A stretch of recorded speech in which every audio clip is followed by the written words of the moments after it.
Gaza में अगले 48 घंटों में 14,000 बच्चों की मौत हो सकती है, या फिर अंतर्राष्ट्रीय दबाव बनाने का ये तरीका है यूएन के द्वारा।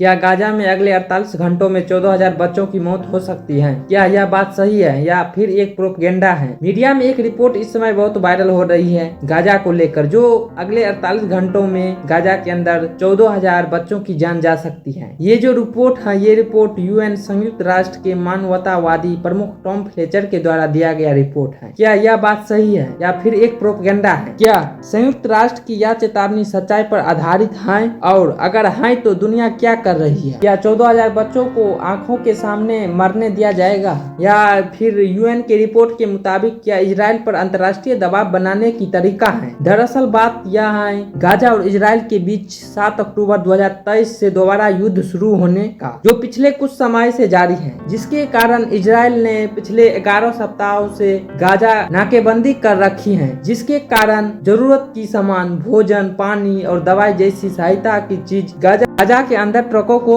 जाने नहीं दिया जा रहा है। स्वाभाविक सी बात है, जब यहाँ पे साल 2 साल से युद्ध हो रहे हैं और जरूरतमंदों की सामान वहाँ पे अगर टाइम पे नहीं पहुँचेगा तो बच्चों की, बड़ों की, बुजुर्गों की मौत होगा ही इसमें। लेकिन सवाल यह है कि गाजा में हो क्या रहा है? अगर क्या 14,000 बच्चों की मौत की खबर सही है, क्योंकि यह खबर बहुत बड़ी है। संयुक्त राष्ट्र ने 18 मई को एक चेतावनी जारी की, जिसमें यह कहा गया है कि 48 घंटों में गाजा के अंदर पानी, दवाइयाँ, खाने के सामान टाइम पर नहीं पहुंचा गया तो फिर 14,000 बच्चे मर जाएंगे। और ये भी आया सोशल मीडिया पर, लगा फट सी गई यह खबर। लोग इसके बारे में चर्चा करने लगे, क्या वाकई में यह सही है या फिर एक प्रोपेगेंडा है? 14,000 बच्चे सही में मारे जाएंगे? यूएन ने अपने रिपोर्ट में कहा कि वहाँ पर 93% आबादी ऐसी है जिसमें खाने पीने का सामान नहीं है। 5 लाख से अधिक लोग ऐसे हैं जो भूखे हैं। अब ये आंकड़ा अपने आप में चौंकाने वाले हैं। यह सवाल इसलिए पैदा कर रही है क्योंकि 7 अक्टूबर 2023 को जब दोबारा से जंग शुरू हुई, तब से लेकर अब तक जो कुल मौत हुई वो 53,000 से लेकर 61,000 के बीच में है। लेकिन जब यूएन ने ये दावा करता है कि 14,000 मौत केवल 48 घंटों में हो जाएगी, और वो भी केवल बच्चों की बात होती है, तो यह खबर बहुत बड़ी लगती है। अगर यह सच है और यह एक प्रोपेगेंडा लगती है कि इतना बड़ा सच नहीं हो सकता है। अब सवाल यह है कि सच है या झूठ? यूएन का दावा कितना सटीक है? दोनों साइड की बातें बताते हैं। डब्ल्यूएचओ और यूनिसेफ की रिपोर्ट के अनुसार गाजा में कुपोषण के मामले बहुत तेजी से बढ़ रहे हैं। गाजा का जो खुद का स्वास्थ्य मंत्रालय है, उसने यह बताया कि अब तक गाजा में 3,000 से ज्यादा बच्चों की मौत हो चुकी है। गाजा के अंदर इजराइल कुछ जाने नहीं दे रहे हैं, नाकेबंदी कर रखे हैं 11 सप्ताहों से। गाजा को हर रोज 500 ट्रकों की जरूरत है, लेकिन अब अंतर्राष्ट्रीय दबाव के कारण गाजा के अंदर कुछ ट्रकों को जाने दिया जा रहा है। यूएन की टीम जब गाजा के अस्पतालों में गई, वहां के शरणार्थी शिविरों में गई, तो उन्होंने जांच किया और उसी के आधार पर ये 14,000 बच्चों को लेकर यह डाटा दिया कि 14,000 बच्चों की मौत हो जाएगी। दुनिया में कई संगठन है जो इस बात को कह रहे हैं कि यार यह दावा प्रैक्टिकली पॉसिबल नहीं है। 24 घंटे हो चुके हैं, तो क्या 7,000 बच्चों की मौत हो